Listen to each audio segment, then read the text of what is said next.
Kongo iwela gokyo kigone yasire tamatani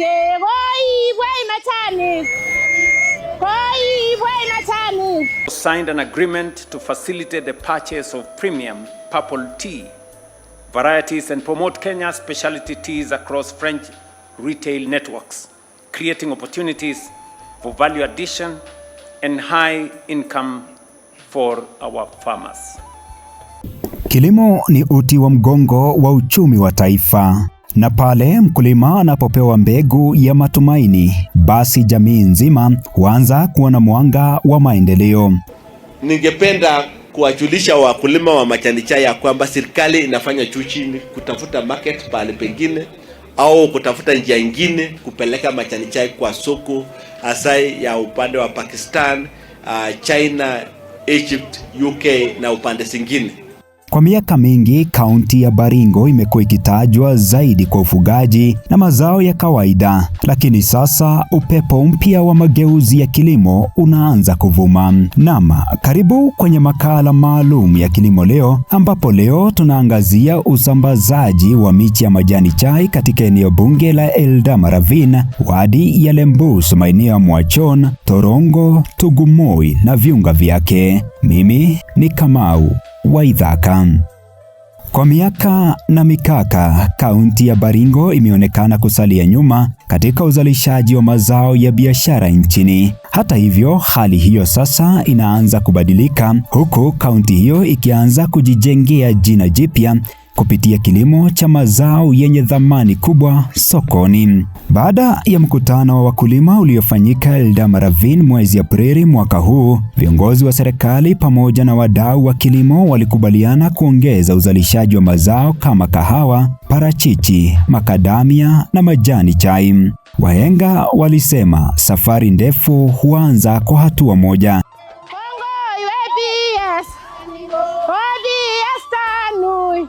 Na sasa hatua hiyo imeanza kushuhudiwa katika eneo la Mwachon na viunga vyake, ambapo wakulima wamepokea takriban miche 50,000 ya majani chai. Hafla hiyo ya usambazaji wa miche ilifanyika katika shule ya msingi na sekondari ya Mwachon, ikiwaleta pamoja viongozi, wataalamu wa kilimo na wakulima kutoka maeneo mbalimbali.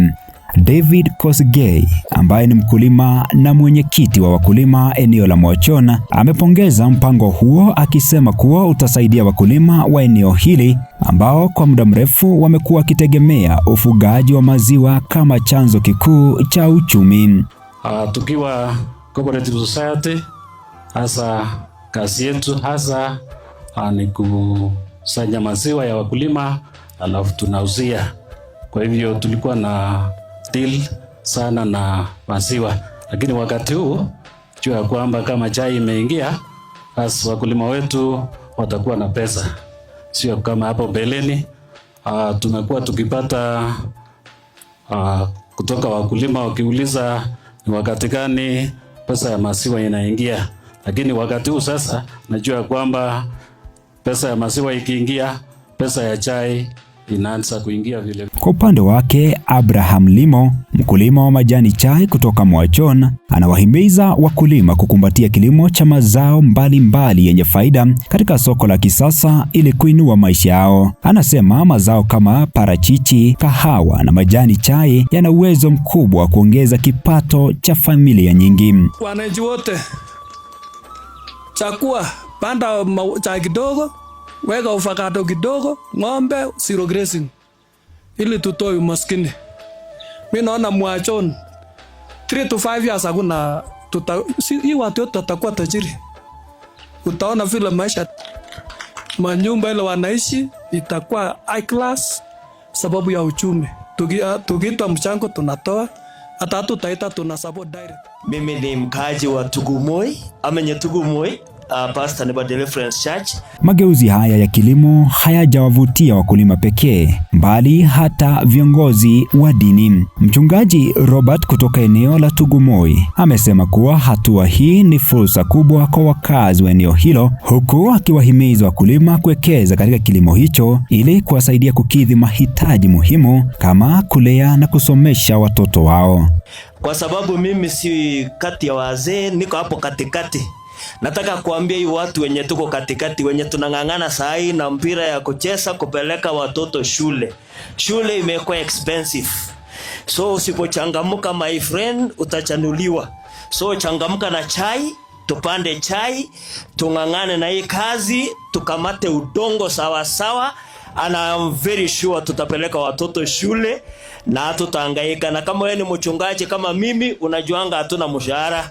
So kama wewe ni mchungaji kama mimi, kamata udongo, kanyaga vizuri. Naye Vincent Abuje, mkurugenzi wa kilimo katika serikali ya kaunti ya Baringo, ameulinganisha mpango wa majani chai na ule wa kahawa ulioanzishwa miaka michache iliyopita. Anasema kilimo cha kahawa sasa kimeanza kunawiri na ana matumaini kuwa katika kipindi cha miaka 6 ijayo kilimo cha majani chai kitakuwa kimepiga hatua kubwa katika kaunti ya Baringo.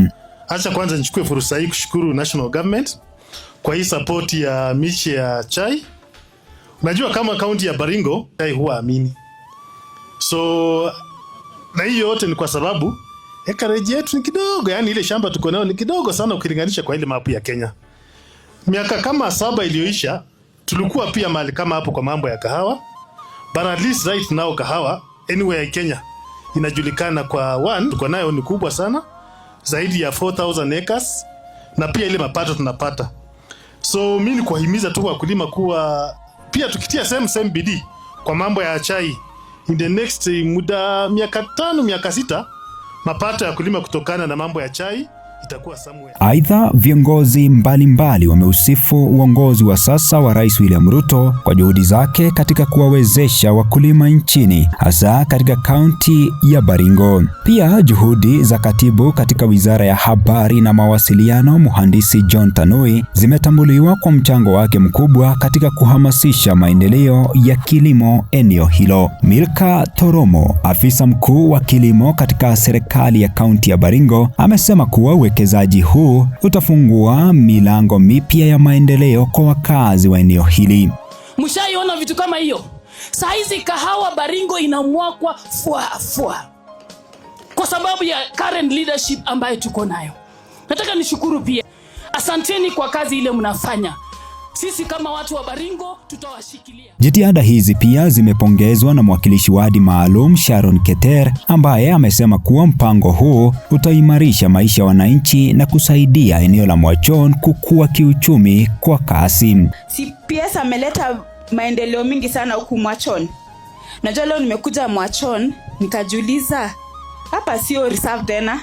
Hapa inaitwa Mwachon City, si ndio? Kwa upande wake David Chepkoni, afisa mkuu mtendaji wa Nyayo T-Zones, amesema kuwa shirika hilo litashirikiana na viongozi kuhakikisha mpango huo unafaulu. Amesema wana idadi kubwa ya miche ya majani chai tayari kwa usambazaji. So tutashirikiana na hao bega kwa bega, wasaidie nyinyi, watupe list na tuko na miche mingi sana. Aidha, amesema kuwa kupitia juhudi za Mhandisi John Tanui, shirika hilo limepata eneo maalum la Tea Buffer Zone ndani ya msitu wa Chemsusu, ambapo kutakuwa na mashamba ya mfano ya majani chai ili kuhamasisha wakulima wengi zaidi kuingia katika kilimo hicho. Lengo kuu likiwa ni kuwekeza katika zaidi ya ekari 500 za majani chai, hatua ambayo inatarajiwa kusababisha ujenzi wa kiwanda cha majani chai katika eneo hilo.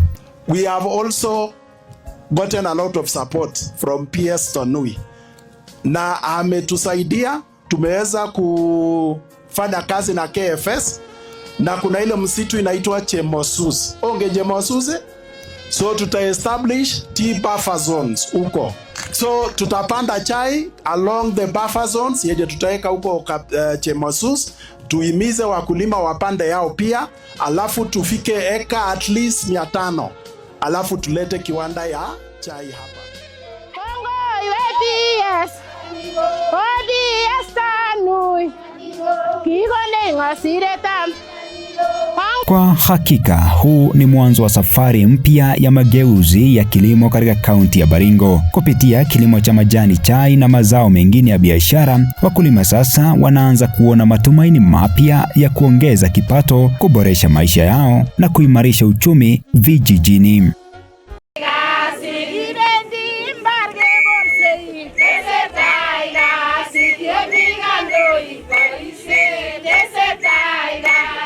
Naam, naomba kukomea hapo kwa sasa, lakini kaunti ya Baringo sasa inaanza kujitokeza kama kitovu kipya cha uzalishaji wa mazao ya biashara nchini Kenya. Kamau Waithaka nikiripotia Wingo Radio, makala maalum Kilimo Leo.